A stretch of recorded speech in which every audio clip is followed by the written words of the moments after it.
दोस्तों, नागार्जुन की ये कविता 1977 में लिखी गई थी। यह 1973 में बिहार के बेलछी नामक स्थान पर हुई एक सामाजिक दुर्घटना पर आधारित है, जिसमें कुछ उच्च जातियों के उच्च वर्णों के लोगों द्वारा निम्न वर्ण के कुछ लोगों को जिंदा जला दिया गया था। तो इस कविता के मुख्यतः 3 पार्ट में लिखी गई है। पहले पार्ट में बेलछी कांड का ही उसकी स्मृतियों का वर्णन है। दूसरे में नवोदित क्रांति चेतना को एक शिशु के प्रतीक के माध्यम से दर्शाया गया है। तो पढ़ना शुरू करते हैं। 1। ऐसा तो कभी नहीं हुआ था। महसूस करने लगी वे एक अनोखी बेचैनी, एक अपूर्व आकुलता। उनकी गर्भगुच्छियों के अंदर बार बार उठने लगी टीसें, लगाने लगे दौड़ उनके भ्रूण अंदर ही अंदर। ऐसा तो कभी नहीं हुआ था। ऐसा तो कभी नहीं हुआ था कि हरिजन माताएं अपने भ्रूणों के जनकों को खो चुकी हों एक पैशाचिक दुष्कांड में। ऐसा तो कभी नहीं हुआ था। ऐसा तो कभी नहीं हुआ था कि 1 नहीं, 2 नहीं, 3 नहीं, 13 के 13 अभागे अकिंचन मनपुत्र झोंक दिए गए हों प्रचंड अग्नि की विकराल लपटों में। साधन संपन्न ऊंची जातियों वाले 100 मनपुत्रों के द्वारा। ऐसा तो कभी नहीं हुआ था। ऐसा तो कभी नहीं हुआ था कि महज 10 मील दूर पड़ता हो थाना और दरोगा जी तक बार बार खबरें पहुंचा दी गई हों संभावित दुर्घटनाओं की, और निरंतर कई दिनों तक चलती रही हों तैयारियां सरेआम। केरासिन के कनस्तर, मोटे मोटे लक्कड़, उपलों के ढेर, सूखी घास फूस के पूले जुटाए गए हों उल्लास पूर्वक, और एक विराट चिताकुंड के लिए खोदा गया हो गड्ढा हंस हंस कर, और ऊंची जातियों वाली वो समूची आबादी आ गई हो होली वाले सुपर मौज मूड में, और इस तरह जिंदा झोंक दिए गए हों 13 के 13 अभागे मनपुत्र 100 भाग्यवान मनपुत्रों द्वारा। ऐसा तो कभी नहीं हुआ था। ऐसा तो कभी नहीं हुआ था। 2। चकित हुए दोनों वयस्क बुजुर्ग। ऐसा नवजातक ना तो देखा था न ही सुना था आज तक। पैदा हुआ है 10 रोज पहले अपनी बिरादरी में, क्या करेगा भला आगे चलकर। राम जी के आसरे जी गया अगर, कौन सी माटी गोड़ेगा, कौन सा ढेला फोड़ेगा। मगह का यह बदनाम इलाका, जाने कैसा सलूक करेगा इस बालक से। पैदा हुआ बेचारा भूमिहीन बंधुआ मजदूरों के घर में, जीवन गुजारेगा हैवान की तरह, भटकेगा जहां तहां बन मानुस जैसा। अध बेटा रहेगा अधनंगा डोलेगा, तोतला होगा कि साफ साफ बोलेगा। जाने क्या करेगा, बहादुर होगा कि बेमौत मरेगा। फिक्र की तलैया में खाने लगे गोते वयस्क बुजुर्ग दोनों एक ही बिरादरी के हरिजन।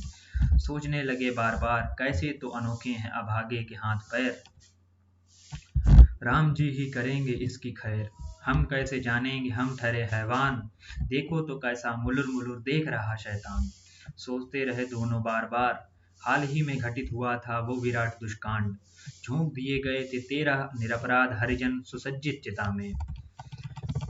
यह पैशाचिक नरमेध पैदा कर गया है दहशत जन जन के मन में। इन बूढ़ों की तो नींद ही उड़ गई है तब से, बाकी नहीं बचे हैं पलकों के निशान।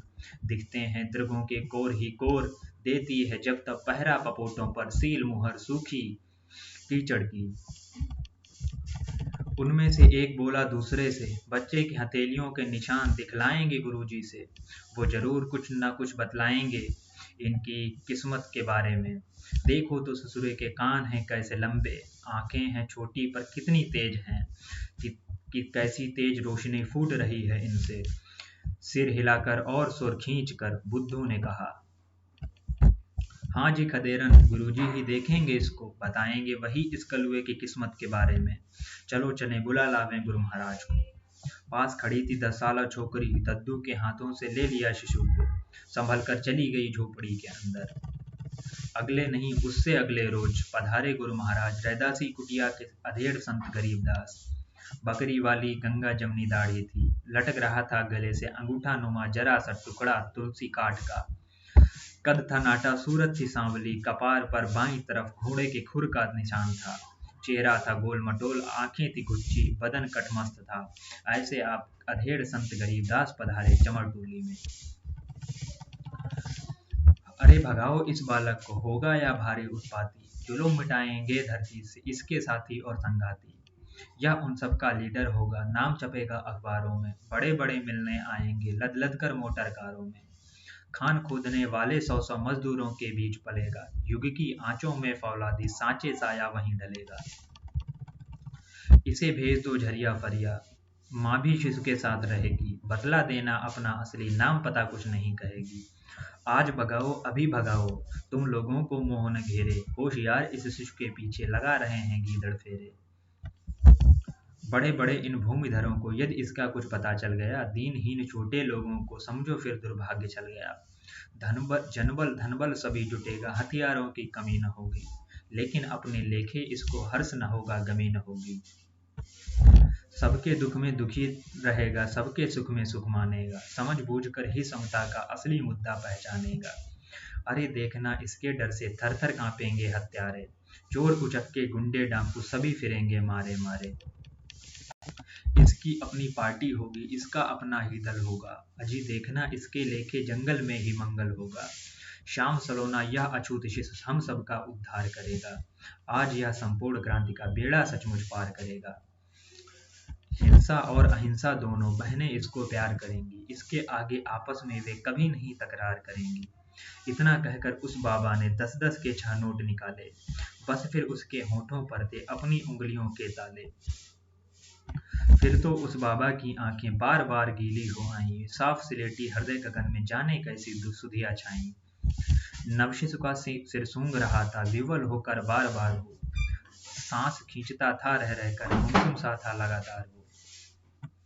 5 महीने होने आए, हत्याकांड मचा था कैसा, प्रबल वर्ग ने निम्न वर्ग पर पहले नहीं किया था ऐसा। देख रहा था नवजातक के दाएं कर की नरम हथेली, सोच रहा था इस गरीब ने सूक्ष्म रूप में विपदा झेली। आड़ी तिरछी रेखाओं में हथियारों के ही निशान हैं, खुखरी है बम है असबी है, गंडासा भाला प्रधान है। दिल ने कहा दलित माओं के सब बच्चे अब बागी होंगे, अग्निपुत्र होंगे वे अंतिम विप्लव में सहभागी होंगे। दिल ने कहा अरे यह बच्चा सचमुच अवतारी वराह है, इसकी भावी लीलाओं का सारी धरती चारागाह है। दिल ने कहा अरे हम तो बस पिटते आए रोते आए, बकरी के खुद जितना पानी उसमें 100 गूते खाए। दिल ने कहा अरे यह बालक निम्न वर्ग का नायक होगा, नई ऋचाओं का निर्माता नए वेद का गायक होगा। होंगे इसके 100 सयोध्या, लाख लाख जन अनुचर होंगे, होगा कर्म वचन का पक्का, फोटो इसके घर घर होंगे। दिल ने कहा अरे इस शिशु को दुनिया भर में कीर्ति मिलेगी, इस कलवे की तदबीरों से शोषण की बुनियाद हिलेगी।